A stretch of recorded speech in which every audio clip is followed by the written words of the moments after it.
6010 Focus. Fantasy Focus. We're on to week 12. It's the Fantasy Focus Football Podcast. Field and Matthew hanging out with you on a Tuesday morning. We have just 2 weeks left. Fantasy football regular season, which means it's crunch time. You either may have clinched a spot or you are grasping to your last straw out of hope, but there still is time. You are grasping for a straw right now. Matthew is, if you can watch him right now on the live stream. I feel like I would have had a career as a mime. Really? It's not too late. Trust me, the rest of America also wishes that you were a mime. A lot of people say I have a voice. Right by Daniel. What? Daniel said that it's not too late, or actually a lot of America would like you to become a mime, which is true. Listen, I have a face made for radio, a voice made for mime. You know something? When you put it that way, you're absolutely right. Yep. You are absolutely right. Face made for radio. We can all agree upon that one. And the mime voice thing, I'm onto that too. I hadn't thought of it previously. Did you, Daniel? I've thought about it every single day for the last 5 years of my life. You're the smart one. I'm not the smart one here. You are the smart person. We're going to recap Monday Night Football. We've got a little bit of news. We got some waiver wire and some trade talk because if you're listening to the show or watching it live, 26 hours until the ESPN Fantasy Trade Deadline, at least for leagues that follow default settings on ESPN.com. So this is your last chance to make a move to either fortify your roster, perhaps you play in a keeper or a dynasty league and you're looking to build ahead for what could be a stronger season in 2020 than what it has been in 2019. No question about that, Field Yates. A couple of things I just want to point out. The selfie that I took of me and you for my On Fire Instagram game at Matthew Berry TMR that you felt wasn't worthy, didn't make the cut. Over 2,000 likes. I haven't even checked this morning. As of late last night, it was like well over 2,000 likes. Where is it at, Secret Squirrel? I don't know. I thought about liking it, but like in my heart, I just knew it was going to be a pity like. I didn't want to do that to you. I would accept pity like. I know, but I respect you more than that, Matthew. Don't. Well, I don't respect myself more than that. Okay. Yeah, no, listen, I had all my burner accounts like it. I'm sure that you did.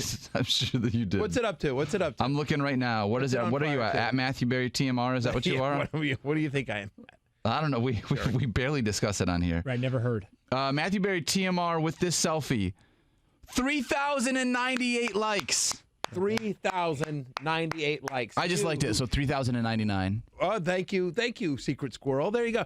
I just want to point that out, that this little photo that I just randomly took that you felt wasn't good enough to make the @Field Yates Twitter account. That's not it. No, I think it's lame to do that all the time. Where we're like, hey, all the time. We haven't done it in months. Months. I think it's one of those things that has better impact when you do it very infrequently. That's my opinion. I have not done it frequently. That's the whole point. That's what I'm saying. When was the last time we did it? Keep it more infrequently is what I'm saying. That's all. I don't know. 3,000 people disagree with you so far on the Instagram. I will say your most liked photo is the one of you continuing to troll the Cardinals with the tweet. That one's going back to the well pretty quickly. 100%. That one's done well. By the way, a lot of trend of that. And when the Cardinals lose, not this week. They're on a bye. But once next week when they lose after the bye, in week 13, I'll do it again. I'm going to keep doing it. Make no mistake. I'm going to listen. Bitterberry is not a fleeting thing. Oh no. The petty runs strong in this one. The petty runs strong.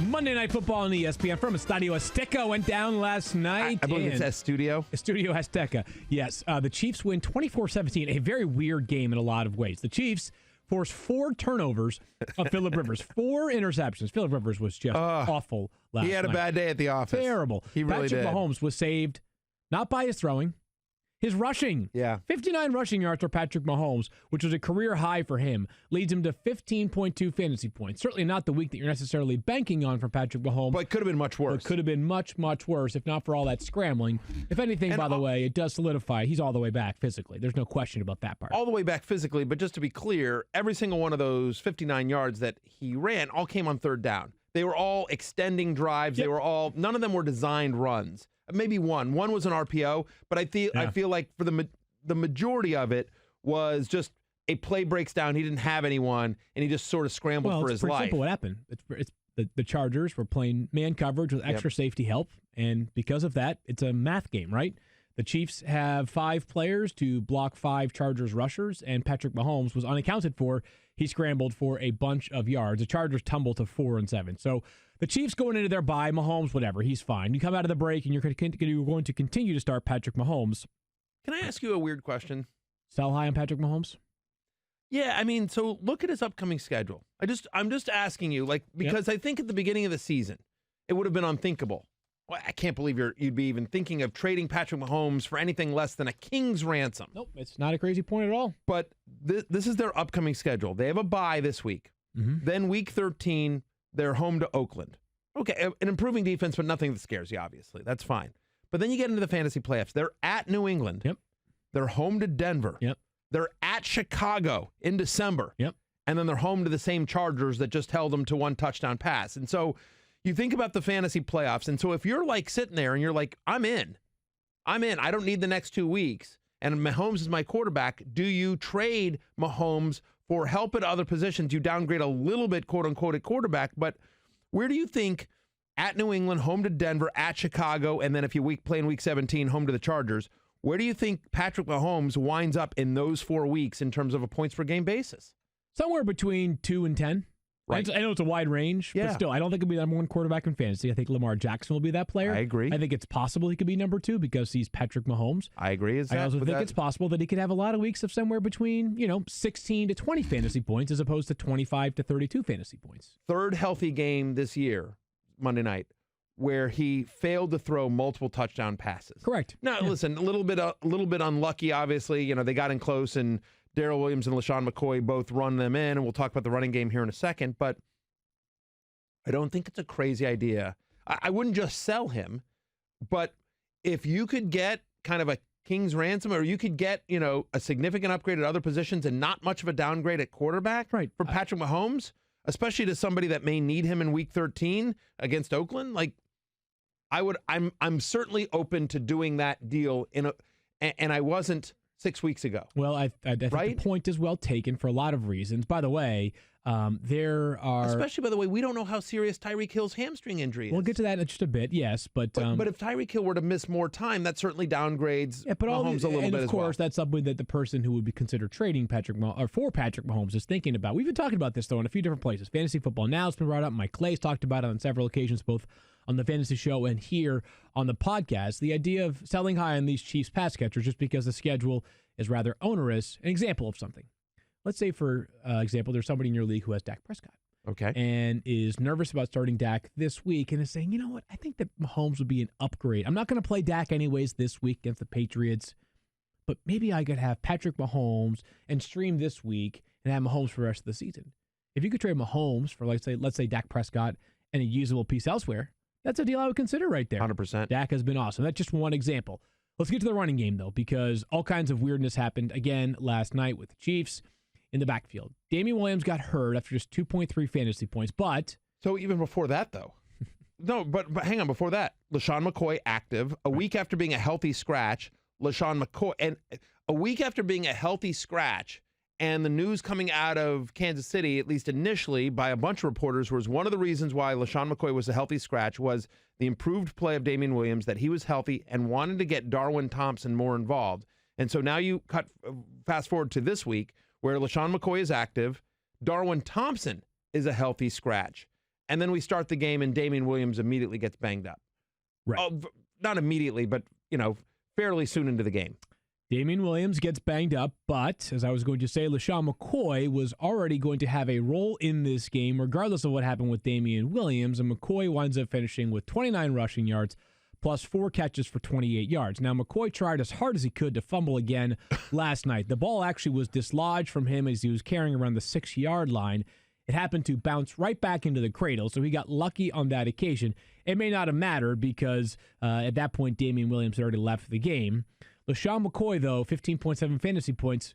I would want to be out of the Chiefs running backs business because, as I said, going into this game, we have to treat it week by week. And my mindset was you feel fine about Damian Williams as an RB2, but with another fickle performance, a bye week coming up, Darrell Williams scoring on a rushing touchdown last night from 2 or so yards out, I'm out. And not because there's not going to be a really good player, but because I don't know who it's going to be week to week. it's very possible that every game the Chiefs play for the rest of the season, 5 more in total, they have at least one running back score 15 fantasy points. The problem is I have no idea which one it's going to be. You factor in injuries, you factor in the rotation, you factor in that there are carries going to Darrell Williams, who may not be the best at any sort of specific trait for the Chiefs running backs, but he's the most balanced, it seems like. They kind of have a certain trust in him to play a decent number of situations.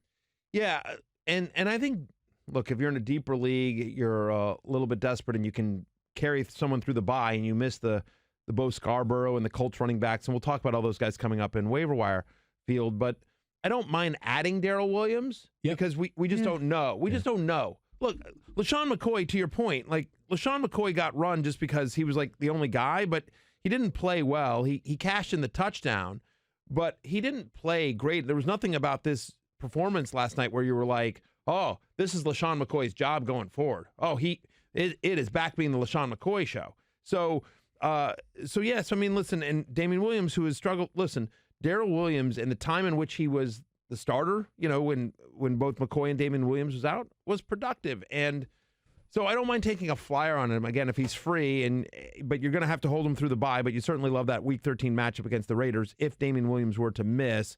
Yeah, I mean, listen, this is McCoy's first touchdown since Week 4. Yeah, boy, and this has nothing to do with fantasy, but was there a more Chargers play than that one where LaShawn McCoy literally fumbles, but it hits the Chargers player off the chest and bounces right back into LaShawn McCoy's arms? Like, I mean, the only other poor one that I Chargers. could think of would be when I believe Patrick Mahomes was intercepted, and on like the entirely opposite side of the field, Melvin Ingram was called for illegal hands to the face. So Right. the Chargers had a long, I know it was a fumble. It was a fumble recovered by Desmond King and returned like the 6-yard line. And then it was like, oh, the guy 38 yards away had absolutely no impact on the play, was called for illegal hands to the face. That was one of them. That was certainly a very Chargers play. Phillip Rivers, all of his interceptions in the first half were pretty Chargers-like. Yep. Yeah, the Chargers did a lot of Chargers things last night. Of all at one point, they had run 18 plays in the Chiefs territory. The Chiefs had run one, and the Chiefs were up 7-6. That's incredible. I mean, it's unbelievable. I mean, you and I have talked about this. I think the Chargers are the most frustrating team in the NFL to be a fan of. Look, my Redskins are brutal, but at least bad. They're just bad. I know they're bad. Like, I'm going into a game knowing like we've got no chance here. This is fine. We're awful. We're not close at all, despite what Bruce Allen believes. We're not close. We're not close at all. And so it's fine, whatever. I want to go 1-15, but like if you're a Chargers fan and you look at the talent on that roster, you guys should be winning the division or right there. And things like this, they find more inventive ways to lose than any team in the NFL. They really do. My heart goes out to Eric Stengel and all the Chargers fans out there. My heart goes out to them. What a frustrating team to be a fan of. So Sammy Watkins, quiet night, 2 for 26. What a disappointment he's been. 46.8 fantasy points in week 1. Doesn't have a game with even 13.5 fantasy points since Mecole Hardman, 2 for 13, despite the fact that, as we mentioned earlier, Tyreek Hill left this game. Mecole Hardman has basically a full game replacing him, and he gets 2 for 13. There is one Chiefs. I mean, if Tyreek Hill is back after the bye, then Travis Kelce, Tyreek Hill, Patrick Mahomes, clear-cut must starts. No question about that, right? Besides that, though, Matthew, we need to, there are certainly games where you treat the Chiefs, remember when Hill was out, and it was like, hey, it's the Chiefs' offense. Guys are prone to have a huge game. Somebody's going to do it. Of late, it hasn't been the case, and obviously Mahomes' injury is part of that. And then factoring in the schedule going forward, I can't guarantee you that, hey, they play the Patriots, and somebody besides one of those sort of big 3 players is bound to have a massive game. It's a little bit of a different situation this year. Right.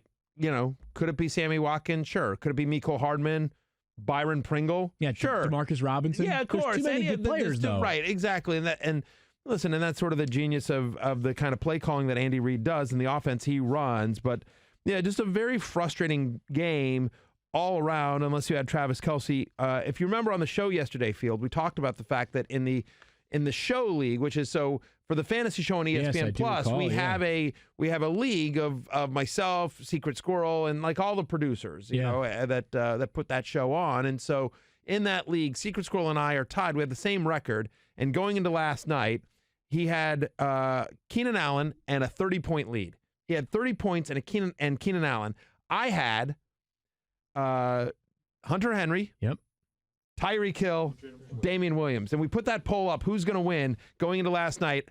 I like your chances. Keenan Allen plus 30 points or Tyreek Hill, Damian Williams, and Hunter Henry. And I won the popular vote. Like, we put that out on Fantasy Focus. Right. And I won the poll. I know you liked my side better. It wasn't close. I won the Electoral College there. Yes, you did. Yeah. Well done, Daniel Dobb. You win the Electoral College. Daniel Dobb. It was just like, give me a fighting chance here. Both guys not only leave with injury, but leave early with injury. Yeah. Like, give me a fighting chance. You know what? I know. You can't be proud of that victory. Well, I know America feels real bad that you lost at Fantasy, Matthew. And finally, it's tough. It's tough. One of these days, something good is going to happen to me in fantasy. I know, buddy. It's been a tough night, Matthew, 2019. At least you didn't have Phillip Rivers. Phillip Rivers, who last night did his best, did his absolute darndest to make sure he kept the Chiefs in this game and then let them win. He had 4 interceptions last night. I was playing against Phillip Rivers in War Room. Thank you, Phillip Rivers. 353 passing yards, 12.1 fantasy points. He was an absolute abomination last night. 4 straight games under 12.5 fantasy points. And now there are the conversation in sort of, quote, real football has heated up as to whether the Chargers need to be looking for a successor this offseason in Los Angeles, which, again, that's a separate conversation, but it's illustrative of how, hey, in fantasy football, I don't think too many people were relying upon Phillip Rivers as their starter. But if you were, drop, goodbye. Don't hold him through the bye, especially when you look at their schedule in the back end of it. At Denver, at Jacksonville, home to Minnesota, home to Oakland, and at Kansas City. Of course you don't need to, you don't need to roster him. 4 straight games with under 12.5 fantasy points over that stretch. He's been quarterback 22. Yeah. He's 1.3 points behind Jeff Driskel. Remember, Jeff Driskel's only played 2 games. Pretty good. 2 games of Jeff Driskel. Yeah. 2 games of Jeff Driskel have been better than the last 4 games of Phillip Rivers in terms of total points. You know who's on the bench there in Los Angeles? Tyrod Taylor. That's right. Ty God Taylor. And it would be certainly interesting given the way their run game is going here. But just for the record, not happening. I'm not saying they're going to bench Phillip Rivers for Tyrod Taylor. I'm just saying, but for anybody that even is entertaining the thought, not happening. I 100% agree with that. I just wonder that if Phillip Rivers decides to retire after this year. Don't think that's happening either, but I could be wrong. You never know. I mean, he's got 9 college tuitions to pay for. Now the guy's made more money than God, so I think he'll be okay.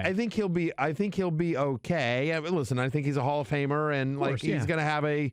Listen, he might be our colleague at ESPN one day. You never know. You could see that. Son of a biscuit. That'd be fun. He doesn't swear either, Phillip Rivers. You and him would be best buds. We would be pals. We wear polo ties, and we swear together. You swear together. Don't swear. Yeah. You could be like one of his kids. We swear not to swear. I might be one of his children. Honestly, if Phillip Rivers and his wife and his family came through on a tour on ESPN, all of them were walking through, and Field just sort of joined into the back. You know how sometimes you see those big groups and you sort of join. Do you think they would know, or it'd be like an hour and a half or 2 hours? Be like, wait, which one are you? Not a clue. No, yeah. Not. You would fit right in. I'd fit right in. 100%. Field and Stream Rivers. Get it? How about that? Wow. Come on. Field and Stream. I'm going to start a petition for Phillip Rivers to adopt you just for that joke alone. That's so good. The fortunate part about the Chargers night, besides Phillip Rivers, was everything else actually went close to script for the offense, right? Melvin Gordon, Austin Eckler, both in double-digit fantasy points. Eckler with a massive game, 8 for 108. God, is he a factor in the passing game? Keenan Allen, 21.1 fantasy points as Daniel. So, it's nice to see. Nice to see Keenan Allen get into the end zone finally. It's been better, yeah. Yeah, which is good. And he was on the love list this week. We've been sort of trusting the process with Keenan Allen. I know it's frustrating, but 7 games with 10+ targets this year. You got to keep going back to the Keenan Allen well. Hunter Henry, 6 for 69. Nice night for him. Plus a 2-point conversion there. The only disappointing player was Mike Williams, but he's been disappointing all season. Yeah. No touchdowns. Every week it's like, this is the Mike Williams week. This is the Mike Williams week. And it wasn't. I mean, 2 for 76. I mean, they chuck it downfield to him. But again, to your point, bye this week, then at Denver, at Jacksonville, home to Minnesota. The next 4 weeks, I mean, Minnesota actually doesn't scare you anymore. Their secondary's been bad, but the way Rivers has been playing, you don't feel great about it. Look, you're still starting the running backs, Keenan Allen, Hunter Henry, and the rest are sort of dicey, and you got to be super desperate. Let's get to some news here and a couple of updates. I'm not sure we necessarily have anything we need to do action-wise regarding them, but Brandon Cooks is expected to return in Week 12. The Rams really need him. They were terrible on offense this past week. 17 points in that win over Chicago. They've been so brutal. Remember that game coming after their Steelers loss? Right. 14-7, I believe that one was, which that was a defensive touchdown, too. Yeah. I mean, the offense have definitely struggled, but, listen, they were without Robert Woods at sort of the last minute. We don't know when personal reasons, yep. But it seemed to come out of nowhere. It didn't. Yeah. So I don't know when they got the heads up that they were going to have Robert on Monday night, but certainly there was some adjustment there. But yeah, I mean, listen, you don't love them against the Ravens on Monday night. You don't love them. Here's what I'll say, and I'll say this now, and I will probably live to regret it next Tuesday morning. Sure. Last chance for the Rams. Last chance this season, because if they lose, now you may already be able to say this, but if they lose, the season's over, and you have a lot of questions about a team that has gone all the way in. They will be 6-5. They'll be 6-6, right? They'd be 6-5 if they lost next week. They've only played 10 games. 6-4. Okay, got it. Okay. They'd be 6-5. I thought they were 6-5. No matter what happens, they're staring up in the standings at both the Seahawks and the 49ers next Tuesday morning. But if they lose next Monday night, they're 6-5. They've sort of played their way out of that second wild card spot because the Vikings will be, again, at worst, 8-3 coming out of their bye. They could be in first place, which would mean the Packers would be 8-3. Sure. 2 games back with just 5 to play in the way that they played this season. So I think, I'm not saying, spoiler alert, I'm picking the Ravens to win, but the Rams better bring their best shot next Monday night. And I don't even know if it's enough. Their season is on the line. Their season's on the brink. And by the way, you sort of hinted at this, and this isn't really fantasy relevant, but you said in terms of how they've gone all, I mean, in terms of like trading the picks for Jalen Ramsey, in terms of some of the signing bonuses they've given players, like they have gone all in. They have built their team, but basically we're in win now mode. Yep. In terms of some of the contracts they've given out and sort of some of the deals that they have made, like. This is not a team that is like, hey, we're looking 2, 3, 4 years down the road. We're like, we think our window is now. No question about it. And it makes sense, obviously. They were in the Super Bowl last year. Yeah, listen, football windows can be very, very finite. So it's important to take advantage of the ones that you do have.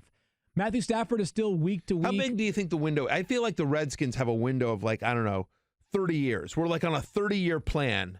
In Washington. It's more like a mortgage. Yeah, exactly. That's what you guys have. The Redskins, that's right. I think that's a great call. The Redskins are on kind of a mortgage. I got some thoughts. I'm going to bite my tongue before I say things that I live to regret about the Redskins. Please. No, come on. Come on. I would love to hear your thoughts. I'm genuine about this. So this is 30 seconds worth because we have a fantasy podcast today. Sure. But thinking about this last night, does anybody right now regret or blame the Cardinals for drafting Kyler Murray #1 overall? Absolutely not. Especially despite the fact that they had Josh Rosen. If you're the Redskins, you get the #1 pick overall, and you think Joe Burrow is a decidedly better prospect than Dwayne Haskins. Is it that crazy of a thought? It is not. Okay. It is not. By the way, I don't want that to come across as Dwayne Haskins shaming. No. It's not about that. This is a Joe Burrow conversation. If you think he's I agree. I mean, the problem is that with Haskins, I don't know if you saw the video clip yesterday that was sort of going around. Talked about it in the show. Yeah. Did we? Okay. I forget exactly what we talk about. And for some people there are people that listen to different shows. I will say very quickly that if you haven't seen the clip, you can look it up. A lot of people, but basically it's a clip of Dwayne Haskins comes over to the offensive lineman and is basically what can I do to help you guys? What can I do to help you guys? And and I know Morgan Moses later on the radio was saying that clarified, right? Yeah, it was just basically well, if we got 5 blockers and 7 are coming, what do you think that means? And it seemed to be sort of an insult to Dwayne, but maybe it's about the play calling. Either way, if you watch that video, none of the offensive linemen are even looking at him. They're not even looking him in the face. They're not even paying attention. It's so disrespectful. This is your quarterback. And even if you don't think the kid is ready or haven't been impressed in practice, whatever, he's trying. You know what I mean? And if Morgan Moses, say that to him.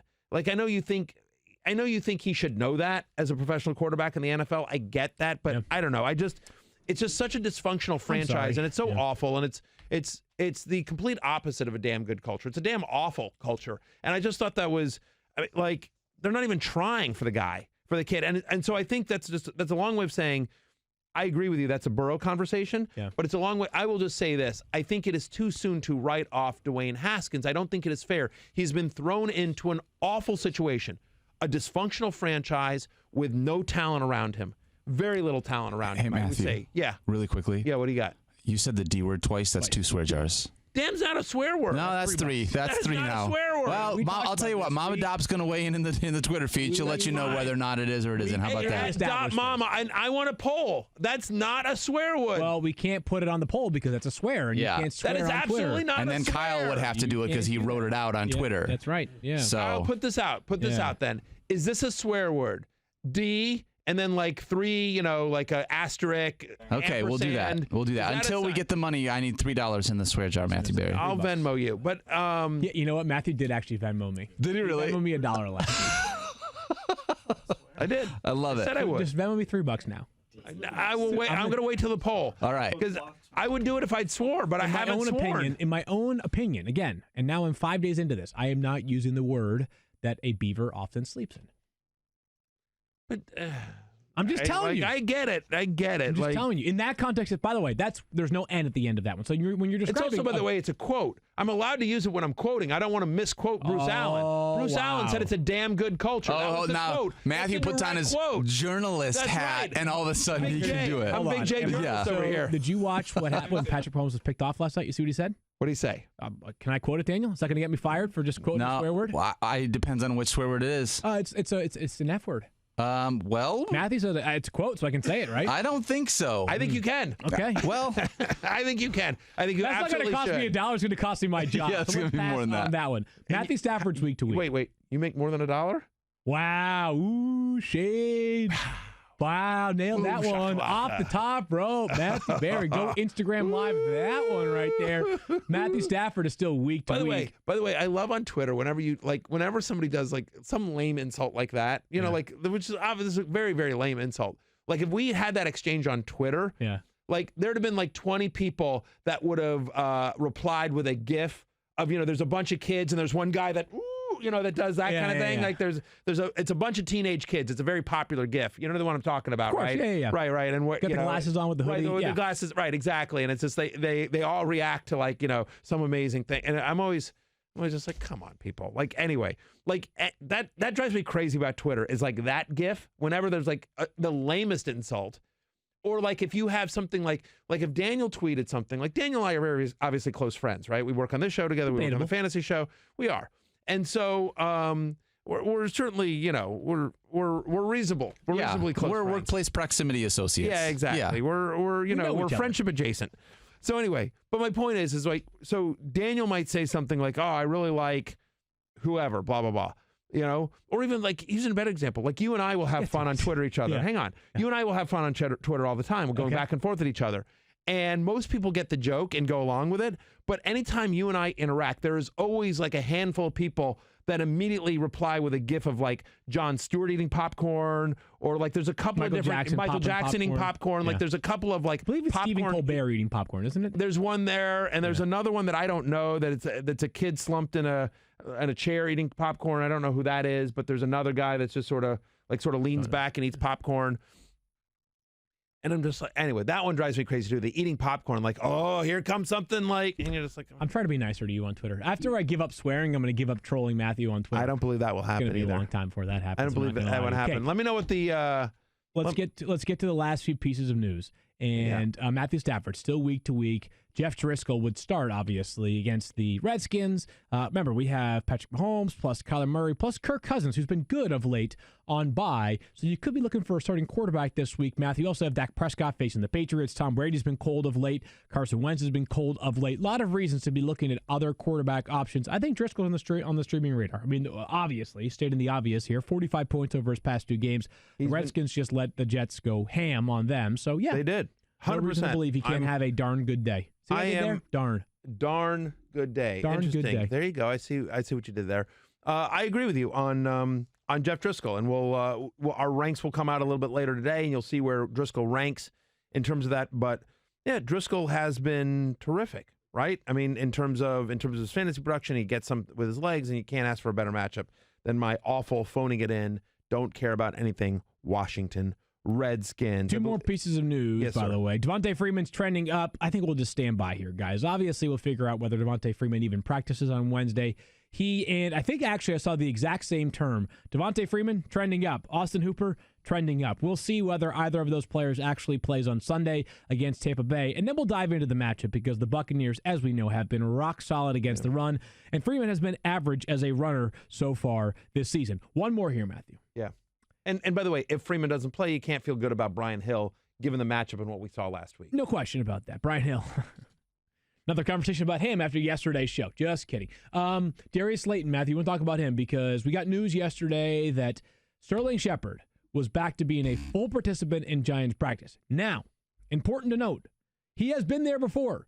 Sterling Shepard has returned to the Giants practice in full capacity and yet subsequently suffered a setback or been set back as he continues to deal with these concussion symptoms. Stefania always talks about the fact that concussions are nonlinear injuries. Correct. And so she always talks about the fact, and I'm sure she'll have more on this tomorrow, but she always talks about the idea that, it's not a progression where it's just like you're bad, you're better, then you're good, and you're okay. It is a nonlinear progression, and so you can have good days, then you go back to a bad days, and that's certainly what we've seen with Sterling Shepard, to your point, where it looks like he's close to returning, and then he has suffered a setback. So it's encouraging that Sterling Shepard has returned to practice, but by no means is he out of the woods yet. Yep. Agreed on that. And Evan Ingram, by the way, did say yesterday he at least opened the door to him playing on Sunday. Remember, it's a 2 to 4 week injury he suffered. He's missed 2 weeks, so we'll see whether he plays on Sunday against the Bears. Obviously, if he plays, you're playing him. He's just that talented. But the Giants have not given us, it's only Tuesday. They'll have a full participation practice on Wednesday, Thursday, Friday, at which point we'll have a much clearer view of Evan Ingram. But some hope, perhaps, you'll have him on Sunday. And I just think Darius Slayton, it'll be interesting to see sort of where he falls in your free agent finds. Did he make your free agent finds column? He meant to call him, Matthew, with Sterling Shepard returning. And again, I mentioned him last week and just said, hey, there's sort of an upside player. If you want to add him and stash him, that's fine. Maybe my view of him will change throughout the week.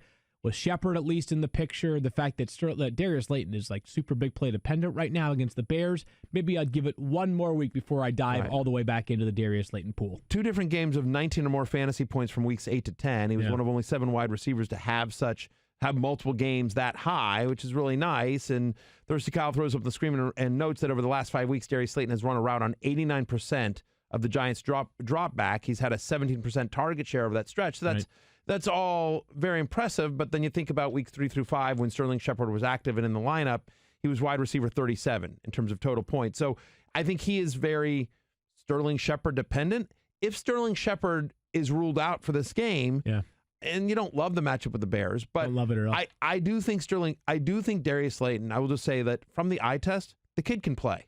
He's a speed demon. He is a talented young player, and I think if you were desperate this week, I think he potentially could be interesting if Sterling Shepard is out, and certainly if Evan Ingram is out. They're going to need pass catchers against the Bears. Again, you think about Keenan Allen's out, Stefon Diggs, Adam Thielen's out, Christian Kirk, Larry Fitzgerald, Tyreek Hill, and all the Chiefs. So you may be looking for a wide receiver this week. Daniel, tell us about Roman.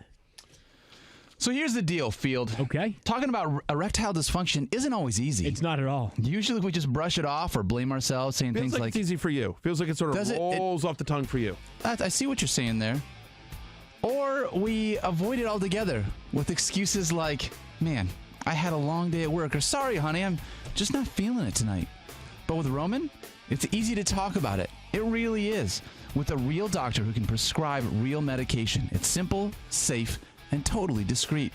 With Roman, you can get a free online evaluation and ongoing care for ED, all from the comfort and privacy of your own home. You could be watching right now in your bed, watching this podcast, and you can go on and find out about Roman right now in your bed while you're watching this show. The doctor will work with you to find the best treatment plan. If medication is appropriate, Roman will ship it to you with free 2-day shipping. The whole process is straightforward, simple, and discreet. Getting started is so easy. Just go to getroman.com/FFF and complete an online visit. Erectile dysfunction used to be tough to tackle, just like the Jets. Am I right, Matthew Berry, and those Redskins not knowing how to bring them down? Pretty much. But now there's Roman. Complete an online visit today to connect with a doctor and take care of it. Just go to GetRoman.com/FFF to get a free online visit and free 2-day shipping. That's GetRoman.com/FFF for a free visit to get started. GetRoman.com/FFF. He's Field Yates. All right, Waiver Wire column is available on ESPN.com right now, Matthew, because it is Tuesday. It is Tuesday. You are the author of Free Agent Finds, available now on ESPN.com. As you just said, we are both company men. If you don't have Patrick Mahomes, if you've just dropped Phillip Rivers, if you need somebody to replace Kyler Murray, you're not crazy about the matchups of some of these guys. Sam Darnold, who wins me board bets on the regular this past week, he had over 25 points. Of course, he finishes a top 12 quarterback against the Redskins. I'm sort of crawling my way back into the board bets here. You are crawling your back way. Wait, did you win 2 last week? I thought you only won 1. Keith. I believe I won 2. What else did he win? He won the Sam Darnold top 12. I thought I was up 7-3. I'll have to look specifically, but I'll get back to you on that. It's not out of the realm of possibility that you lost at something, not at Matthew all. Berry. It's entirely within the realm of possibility. Yes. Listen, Tyreek Hill and Damian Williams, get hurt. And what are you going to do? I want to know what I lost. You lost Sam Darnold being a top 12 quarterback. Correct. Yep, that one I know. for sure. The other one in the meantime. 100%. Let me just tell you about Sam All right, so Darnold, talk to me who about has Sam Darnold. back-to-back weeks of over 21 fantasy points. His 2 best weeks of the season. The Jets are the pass-heaviest team in the red zone this year, and they come up against the Raiders, the Bengals, the Dolphins over the next 3 weeks.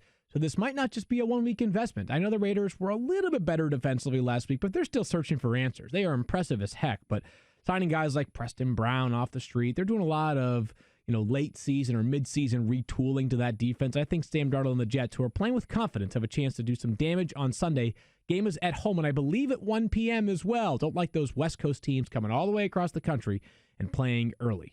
No question about that. Next 3 games, I should say, as we talk about the schedule. Next 3 games, Oakland, Cincinnati, Miami, all bottom 8 defenses in terms of most fantasy points allowed to quarterbacks. And I think, if you remember, I sort of called this, right? I talked about, hey, picking up Sam Darnold. Hey, this is a guy that you could pick up. Look at their upcoming schedule. It's awesome. Then I bailed on him. Right. Then I completely bailed and said, boy, was I wrong. Boy, that was a mistake. I completely bailed on that. But now I'm back. So I think you should forget the middle part where I bailed on him. Yeah. And just remember that I got the call right, and then I apologize for getting the call wrong. But truthfully, you should forget the part where I apologize for getting the call wrong, because I actually got the call right. It just took a while for the call to become right. So Sam Darnold has actually made you look smart, and he's made me look smart on 2 separate occasions. The board bet that got me to 7-4 was the Jets losing to the Dolphins. That was what got me to 7-4. 7-5 is Sam Darnold being a top 12 quarterback. Wait, what was the other one? The Jets losing to the Dolphins. Jets losing to the Dolphins. So there you have it. Moving along here, Matthew. Got it. Scarbrough. Can I do a quick impression for you? Sure. Who am I?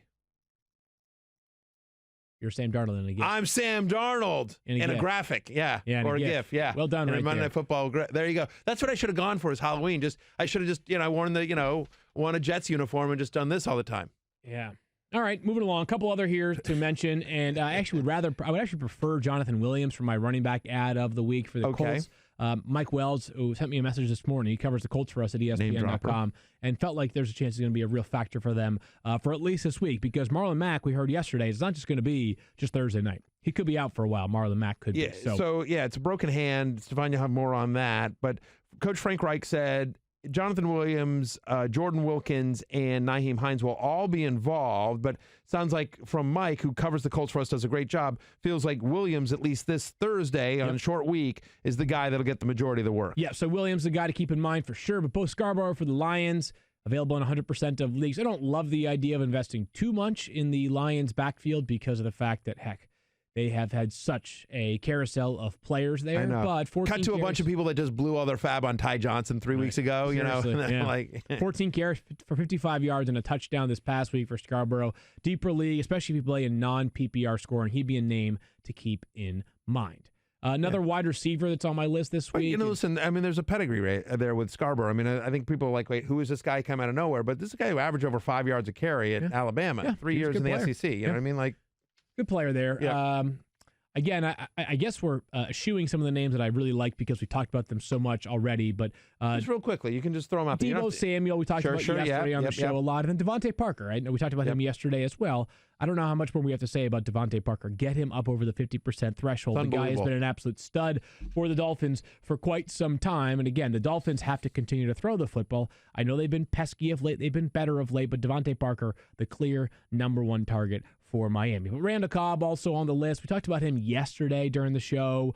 Don't love the schedule over the next 4 weeks, to be honest with you. But still, Randall Cobb, deeper league ad, especially when you factor in that, like right now, if you look at the way that Dak Prescott is playing, it's not Patrick Mahomes from last year, but he is absolutely prolific right now. Their passing offense is wonderful. I would certainly take my chances on as many Cowboys players as I could, especially now I know Amari Cooper has been playing through pain of late, but Jerry Jones said today he expects him to play on Sunday, but who knows? If for some reason Amari Cooper is unavailable on Sunday afternoon, then it will be Michael Gallup and Randall Cobb and a lot of both of them.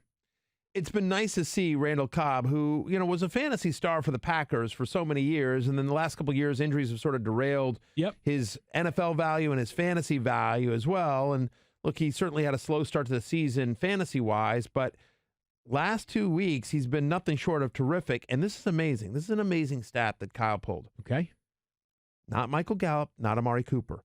Randall Cobb is the only Cowboy this season to have consecutive games with 100 receiving yards and a receiving touchdown. Yeah, he's certainly been really, really good for them over the past couple of weeks. Like to see that from a guy that certainly has proved a lot in his NFL career. One more here, and I want to get to some trade talk because, again, the deadline is now 25 hours away from when we were having this conversation live on the show. But Noah Fant for the Broncos playing a ton of late. Since week 9, he's got a 26% target share. Big play waiting to happen. Certainly has some red zone upside. Remember that last play of last game when they did not convert a touchdown. That was who they went to, though. Noah Fant was the recipient of the target from Brandon Allen that would have potentially won the game for the Broncos. It's hard to find tight ends. Guys like Kyle Rudolph coming up on a bye. Noah Fant, Jacob Hollister, other names to know that are currently available on the waiver wire. Can you believe Noah Fant went, I believe, 11 picks after T.J. Hawkinson? Sure, can. When you see what Noah Fant's been doing and what T.J. Hawkinson hasn't been doing, right? Daniel, have you noticed this as well? I just want to be curious about it. Does he even have more catches than Hawkinson? He might. Does he have more yards than Hawkinson? Has Hawkinson been playing? First off, Field Yates, whose freaking side are you on right now? That's what I'm asking. I just said he's been inferior. I said he's got, I believe he has fewer catches. I believe he has fewer yards. Yes. He certainly is an inferior blocker. I don't know if he could block me, whereas Hawkinson could block like a guard. Okay. Yeah, I don't think it's close. I just want to make sure that we're on the same page. Who's poking the bear here, but that's Who's okay. poking the bear? I'm a lion. Fant has one more catch than Hawkinson. One more. So, With subpar quarterback play.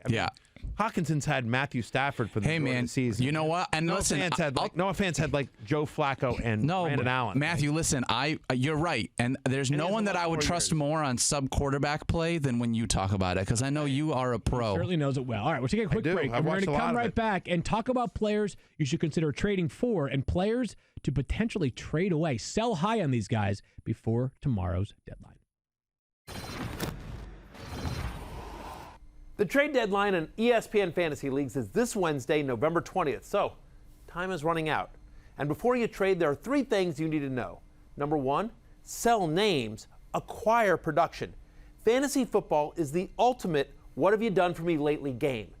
Tom Brady's the greatest quarterback of all time, but he's just not producing right now from a fantasy standpoint. Number 2, don't just throw out blanket deals. Never send out a group text saying, hey, so-and-so is on the block. You're killing value that way.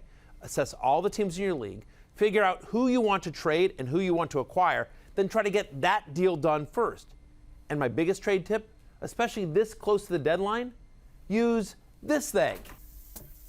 That's right, an actual telephone. Seriously, pick up the phone and call someone. Work out a trade that way. In a phone call, you can have a two-way conversation about what you both need and want. Hearing their concern and enthusiasm about players is the best way to get something done and gives you an advantage in negotiation. Or if you're not an antique who collects antiques, you can also text somebody. Well, yes, sure, Daniel. Texting works in general, but this particular time, this close to the deadline, Blah, blah, I think blah, blah. Give me some names, old man. Help me trade. It's the trade deadline. He's Matthew Berry. He's Matthew Berry. He's Matthew Berry. Players to trade for include Odell Beckham Jr. and Baker Mayfield of the Cleveland Browns. They play the Dolphins on Sunday at Pittsburgh, home to Cincinnati, at Arizona, home to Baltimore, and at Cincinnati. So 2 matchups with the lowly Bengals, Matthew. They get the Dolphins in there as well. The Cardinals can't stop anybody. These are 2 players that have been disappointing throughout much, if not all, of the season. Is now the time to strike for both assets? I think so. I feel like the time to really buy on Beckham was last week before the Steelers. I mean, because I feel like if you've hung on to Beckham all this time, and now Miami's on the horizon, like hard to like. Okay, now is when I'm going to trade him. Although you may just be, listen, as somebody who has a lot of Beckham this year, he's been very frustrating, obviously, to have on your roster. 22 targets the past 2 games. They've been trying to get him involved, and certainly the end of the season schedule. So I agree with you. If you can get him even slightly below market value, which is, or what his actual value is the rest of the way, I think he's probably a top 12 wide receiver the rest of the way. I feel the same way. By the way, the targets have been good the past couple of weeks for Beckham. 22 targets over the past 2 weeks. They tried to force feed him in the end zone this past week. It did not work out. Phillip Lindsay, Matthew, for the Denver Broncos. They play 3 of their 6 final games on the road, which is fine. So not like they play 5 of 6 on the road, which is always a little bit more, a little scarier. But they come, all 6 of those games come against a defense allowing over 25 running back points per game for bottom 10 running back defenses. And last week we saw it's more the Phillip Lindsay show than it is the Royce Freeman show. That was a brain fart there. Yeah. And by the way, Brandon Allen has been competent enough to where no Matthew Stafford, but right, or any of the Redskins quarterbacks. But listen, he's been competent enough to keep the offense moving, and so that the teams can't just say like, all right, you know what, we're going to load the box and we're going to make Brandon Allen beat us, because especially thanks to Cortland Sutton and Noah Fant, who was taking like 11 picks after T.J. Hawkinson, they can. Yeah. So just want to point that out real quickly. I agree with you. I do think Lindsay, who leads all running backs with 5.5 yards per carry since week 4, right, minimum 50 carries.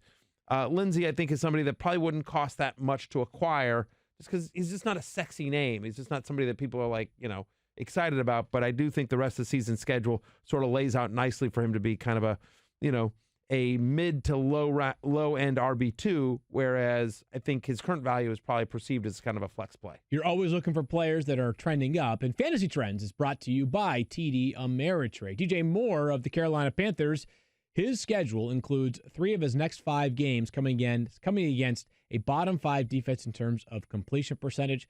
I understand that Kyle Allen is prone to laying eggs. He did one this past weekend against the Atlanta Falcons, Matthew, but the volume has been substantial over the past 5 games. He's seen at least 9 targets in 5 straight games.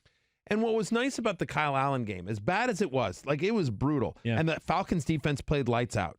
And yet, even in a game in which everything that could go wrong for the Carolina Panthers did, DJ Moore still had a very good fantasy game. It just feels like, obviously, McCaffrey, but there's also a floor there with DJ Moore. We did a re-rank on the fantasy show on ESPN Plus the other day, and I have DJ Moore, I think, is a top 12 fantasy wide receiver the rest of the way, and I don't think people think of him like that. I like it. I don't think they, right, Daniel? We had him, I believe we had him at 12, right? And I was just saying to Damian, he's the kind of player who his name value hasn't caught up with his actual value yet. That's right. Yeah. Yeah, like, who would you have the rest of the season? Would you rather have the rest of the season, DJ Moore or Odell Beckham Jr.? I think I'd rather have Odell Beckham Jr. because I just think the talent is more substantial and the schedule is pretty light. But I understand why it's a conversation at the very least. Yeah, it's very much a conversation. I think it's fairly close, and I think other people wouldn't think it's close. No, I'm not going to do it because I think it's very close. Secret Squirrel wants me to do a board bet with you. I think Beckham has a big rest of the season as well. So it's a little bit too close for me, but I do think I take DJ Moore over Juju Smith-Schuster or other big names, right? Rather have him the rest of the way than whatever, Before we get to our players to consider trading this week, before we get back to our players to consider trading away, Matthew, you have a word from our friends at TD Ameritrade. I do. Hang on, let me find it. Let me find those words. I got it. Here we go. Hey, you know that fantasy football field when the excitement for a new week builds starting today. You flex your analytical skills by poring over stats, studying charts, and trying to spot trends. But what if I told you that you could use those skills to invest and feel that same sense of anticipation every single day? TD Ameritrade thinks you can. That's because a lot of the same analytical skills that you use to set your lineup can help you build a portfolio. Not to mention, TD Ameritrade has all the education and investing tools you need to feel confident when you take the trading floor. There's paper money, so you can practice trading risk-free, charting to help you spot trends in the market, and they'll even create an investing training plan that's unique to you and your needs, complete with exclusive videos, webcasts, and courses. Just visit tdameritrade.com/fantasy to learn more. Once again, that is tdameritrade.com/fantasy to get started. Member SIPC. Moving along to players that we should consider trading away. Let's begin in Buffalo. We talked very highly of John Brown yesterday. Smokey Brown has been fantastic for the Bills, as has Josh Allen of late, but their schedule becomes very, very difficult down the stretch, Matthew. Denver at home, at Dallas, home to Baltimore, at Pittsburgh, at New England. So especially that Baltimore, Pittsburgh, New England stretch is particularly difficult for the Bills. You nervous about both of these players, and would you consider trading high on John Brown? Because you could probably get a pretty penny for Smokey. Well, if ever there was a time to do it, it's after this last week where he just went absolutely nuts, and so he was great. I agree with you. If you could, I think John Brown is probably still a top 30 wide receiver. There's a floor there for the rest of the way, but certainly you think about the matchup against the Broncos, the Cowboys doesn't scare you, but then, yeah, as you mentioned, so in the fantasy playoffs, Ravens, at Steelers, at Patriots. Yeah. That is a brutal stretch, weeks 14 through 16. So I would say not only John Brown, but Josh Allen, who's been nothing short of terrific so far this year. Yeah, each of their next 5 games comes against teams that are bottom 10 in terms of opposing points allowed to quarterbacks. So fewest, right? Yes, right. In a negative way, I should say, when I say bottom 10. So tough sledding ahead from a schedule standpoint for the Bills. And although it's been red hot, this is a great case, though, where you could get some really good value, especially with 4 teams on a bye that have some fantasy-relevant pieces. I think it's going to be a little bit more difficult to get a ton of value from Carlos Hyde. He hasn't been amazing this year. He's just been better relative to where he was drafted because he wasn't drafted at all. And he was traded, obviously, days before the season. He's been pretty solid for the Texans. But if you could leverage Carlos Hyde against somebody that has a really precarious situation right now, hey, let's say, for example, they have a wide receiver that's about to go on a bye from one of the 4 teams, but they really need a running back for this week. And they're desperate to make the playoffs. There's 2 weeks left to clinch a spot. That might be the team to consider trading Carlos Hyde to, given his schedule upcoming. And, of course, they play on Thursday night to get things rolling against Indianapolis. Stefon Diggs, as somebody who has Stefon Diggs on his team this year, is a maddening player to have on your roster, right? He is both brilliant, and then you're just like, what's going on? Yeah. And so very inconsistent, right? He's had 6 different games with under 10 fantasy points this season, but coming off of a nice game, over 100 yards and a touchdown against the Denver Broncos on a bye this week. So what do you think about trading him, his upcoming schedule? So bye this week, you don't love him that week. At Seattle, that doesn't scare you. Home to Detroit, he's actually traditionally played well against Detroit, even if Darius Slayton would be on him. And at the Chargers, home to Green Bay, home to Chicago. You don't love Chicago, although he had a nice game against the Bears this year. It's not a schedule that scares you here with Stefon Diggs, but the inconsistency, you expect Adam Thielen back after the bye, you selling high on Stefon Diggs. Certainly would consider, especially because the value you can get right now probably is strong for somebody that this might be one where I need urgency, right, in my lineup. The person that I would be trading to is already in the playoffs. Right. And I understand that you might be making them stronger on paper for the playoffs, but you care not about that because you have to make the playoffs. You got to get in. You know what's Can't worse win if you're not in. Right. You know what's worse than making them better is missing the playoffs entirely 100% yourself. agree. So it might be an interesting name to consider. Stefon Diggs before the deadline tomorrow. Again, noon Eastern time is the deadline for those that play with standard settings on ESPN.com. Tell you about Vitamin Shoppe. Okay. Do you have a question? I was just going to ask you. I said, so we're in the War Room League together, and that's where I have Stefon Diggs. Yeah. Is Stefon Diggs interesting to you to trade from me? Sure. For what? I don't know. I have to look at your roster. Okay. We got a good roster, so maybe you would be interested. You have a good roster as well. Yeah. You have Odell Beckham Jr. on your roster. Would you trade Stefon? We just talked about that. Would you trade away Stefon? I wouldn't do that. Odell Beckham? There's too much value there for Odell with the extra week. We need him for that extra week. That much is for sure, especially not with the Dolphins coming around the corner. You know, Matthew, stop sacrificing taste for performance when it comes to sports nutrition. The Body Tech brand has flavors as mighty as you are. That's right, you. Like cereal-inspired protein and more, all powered by leveled-up taste technology and only at the Vitamin Shoppe. Now you can save on pre-workouts, aminos, protein, and other subs backed by the Body Tech brand's quality promise.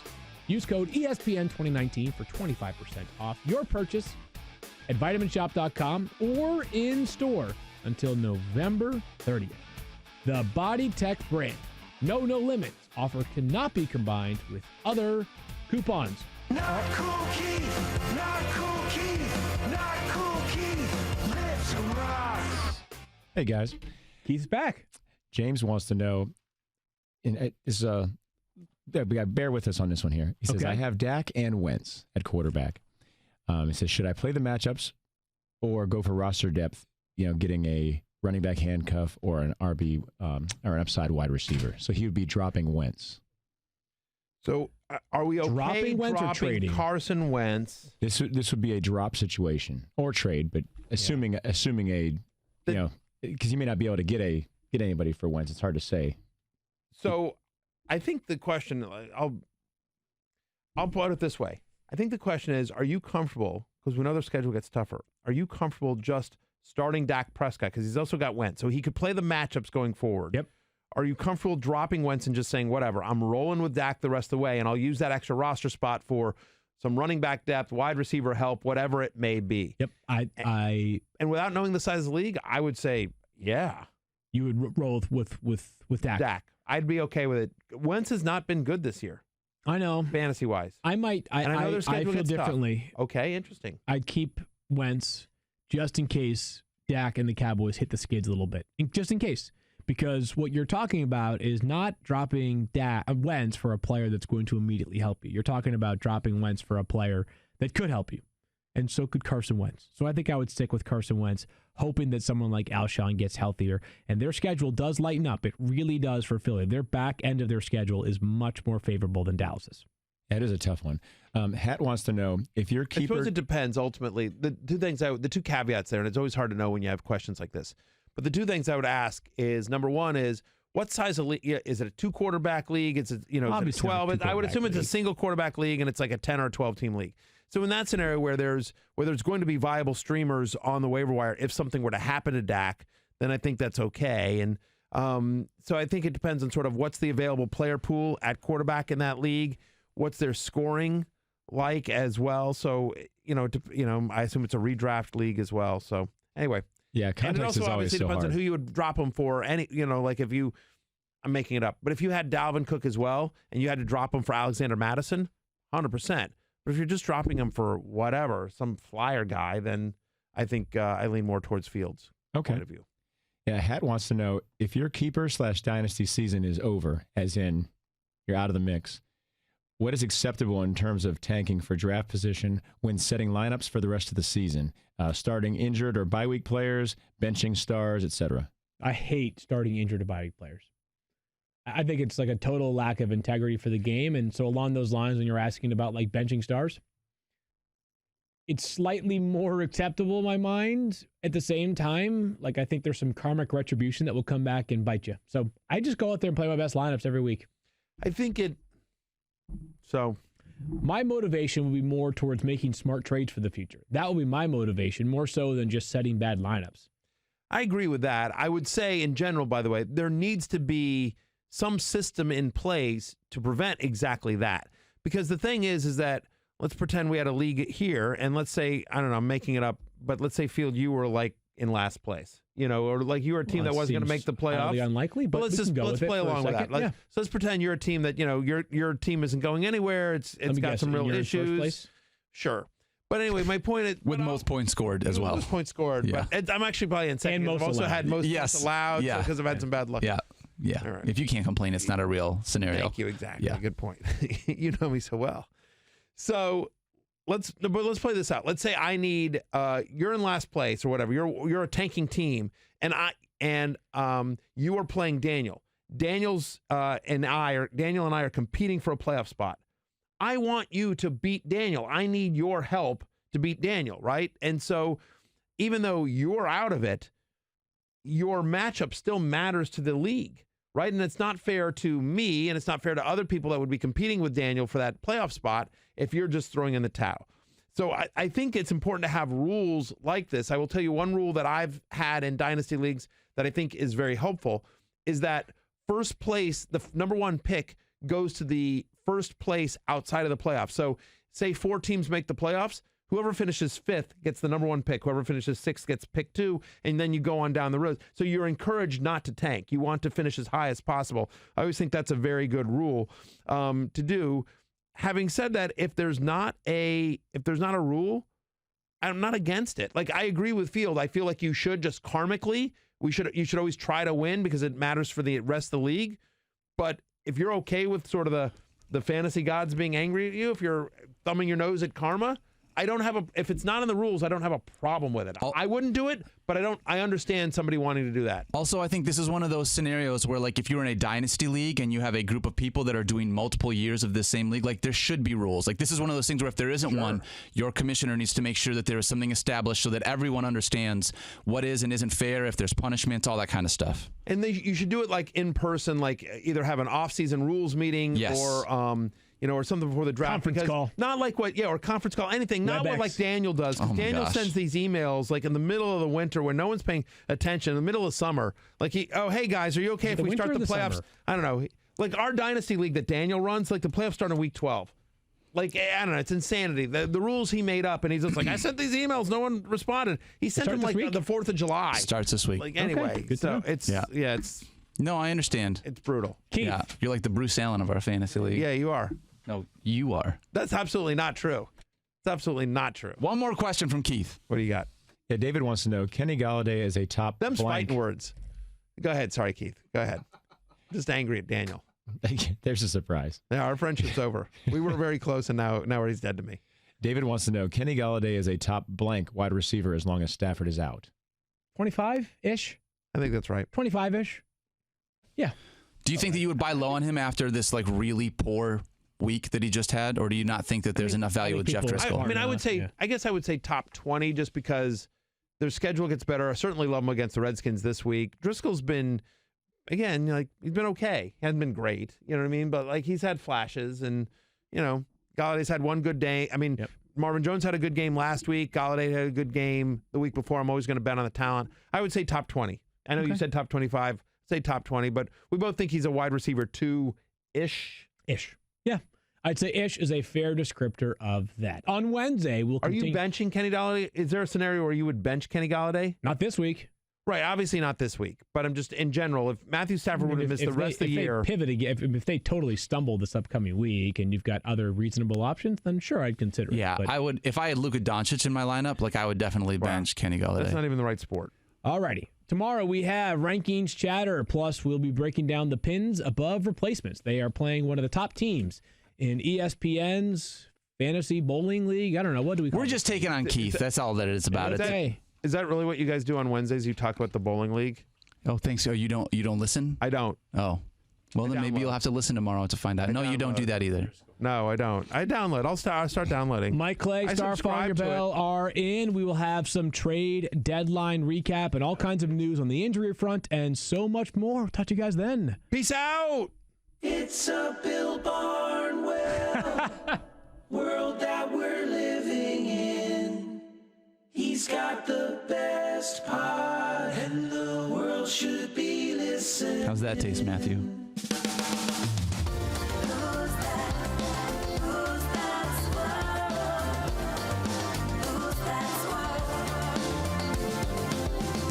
It's no secret, not a mystery. The one that we depend on for all our podcast needs.